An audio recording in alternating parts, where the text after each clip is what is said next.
Hello, English learners. Welcome back. We are here at EnglishPod. I am joined with Erica.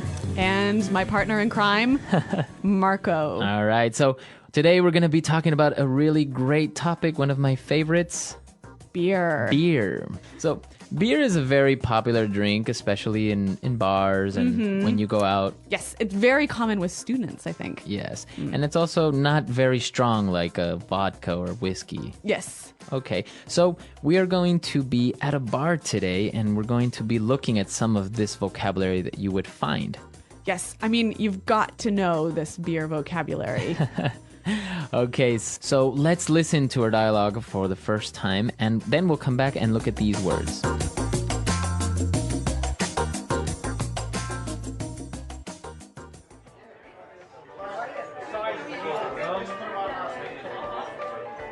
Hey man, what do you have on tap? Heineken and Budweiser. We have a 2-for-1 happy hour special. Cool. Give me a pint of Heineken and half a pint of Bud. Okay. Pint of Heineken, half pint of Bud for table 6. What about some appetizers? Sure. Let's have some nachos and mozzarella sticks. Okay, that'll be $80. What? What?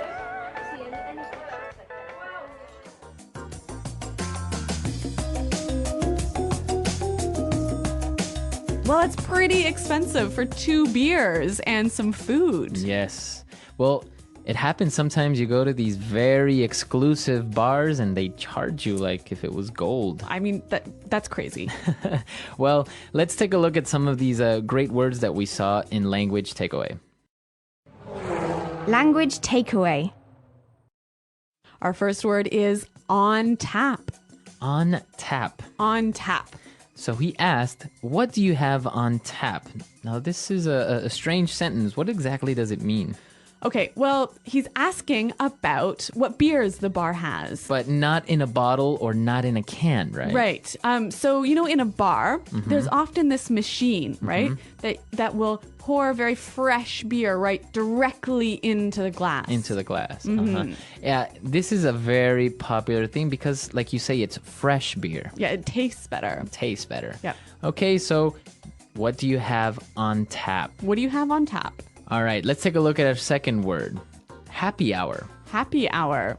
Happy hour. Happy hour. Now, this is very common and popular with bars. Yes. What is it when they have a happy hour? Okay, a happy hour is a period of time where the drinks are very cheap. Okay, so happy hour could be from 5 p.m. till 10 p.m., 50% off. So if the drink is $4, then it is now $2 in happy hour. Perfect. And this brings us to our third word, a special. A special. A special. A special. So this is a noun, and what does it mean when a restaurant or a bar has a special? It's like they're having a sale. A sale. So things are cheaper. So it could be, for example, a Monday night special. Or, like in the dialogue, a happy hour special. Okay.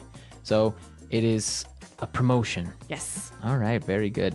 And now they ordered a pint of Heineken and half a pint of Budweiser. Pint. This is a very, very special beer word. So a pint is the size of your glass.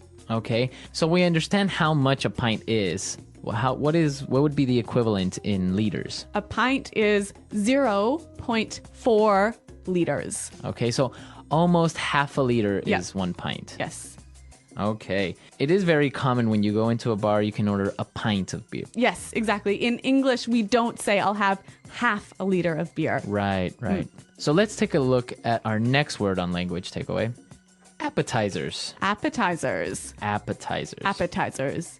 Okay, so what is an appetizer? Well, it is food you eat before your dinner or before your lunch. Okay, so it's usually maybe like a salad. Or a soup or something small that you can eat right before your big meal. Okay, so some common appetizers at a bar, and we saw them in our dialogue. Nachos and mozzarella sticks. Nachos.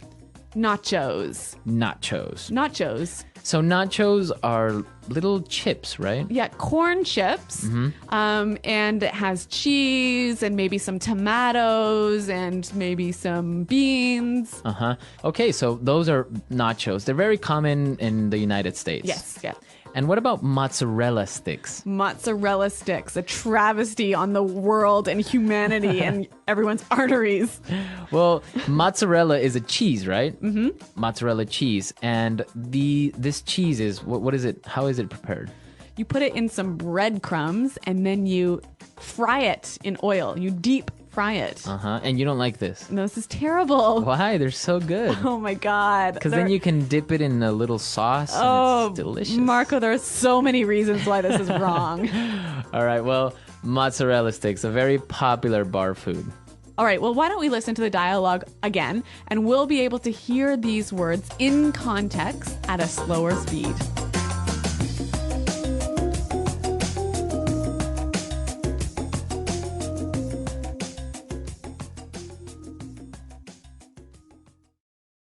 Hey man, what do you have on tap?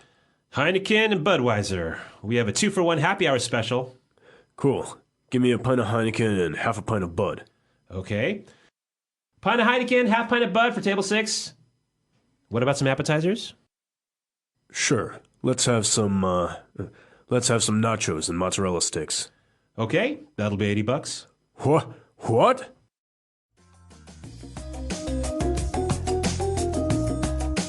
Okay, so we saw some really good vocabulary words there, and now let's take a look at putting it together. Putting it together.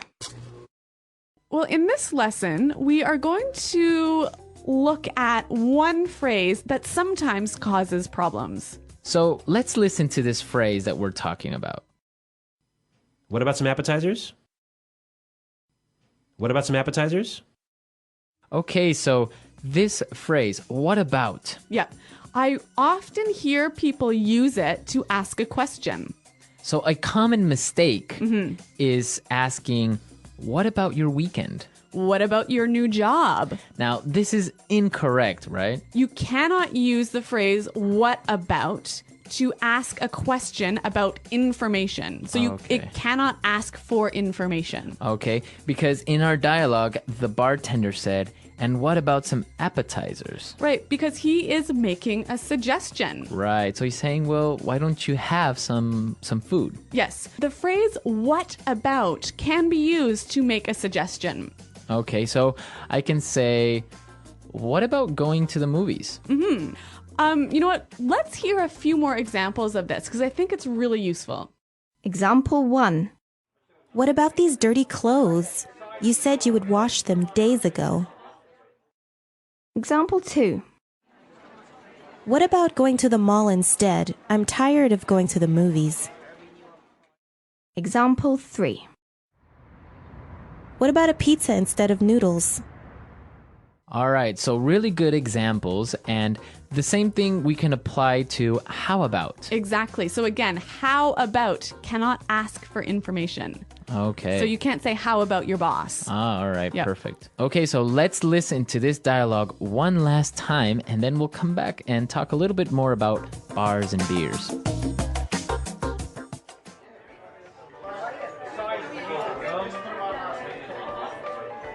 Hey man, what do you have on tap?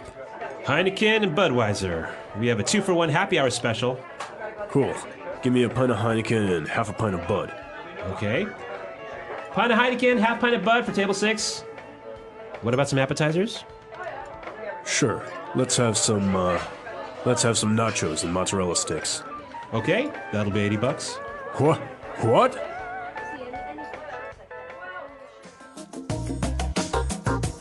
Well, Marco, I know you're a big fan of beer, and actually I think everyone here at Praxis is a big beer drinker. And this is the perfect opportunity to tell everyone about the world-renowned beer shake. Oh my God. Okay, Marco. All right, so everyone that listens to this recipe is a non-believer. They say that it is not possible for it to taste good. Okay. But here's the recipe. You take a liter of beer, or maybe half a liter, So a pint. a pint or a pint and a half, and you put it in the blender. Okay. All right.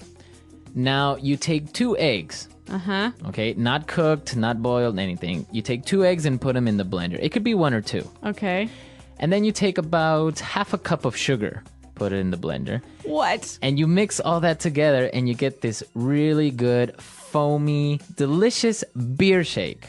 So a beer milkshake. Well, it has no milk, Okay. but it's actually really good. I've prepared it for some people who are like, no, that's not possible. It can't taste good. And in the end, they're like, wow, this is actually pretty good. So did you invent this recipe? It's actually really common in Ecuador, in Peru. I've even seen it in Chile, usually with a dark beer, Okay. right? So like a Guinness or... it could be a Guinness or, yeah, if it's that, a dark beer is a little bit sweeter, Yep. so you wouldn't add so much sugar. But if you have another beer like a lager or a stout, you could still do it, but just add a little bit more sugar because that beer is a little bit more bitter. Okay.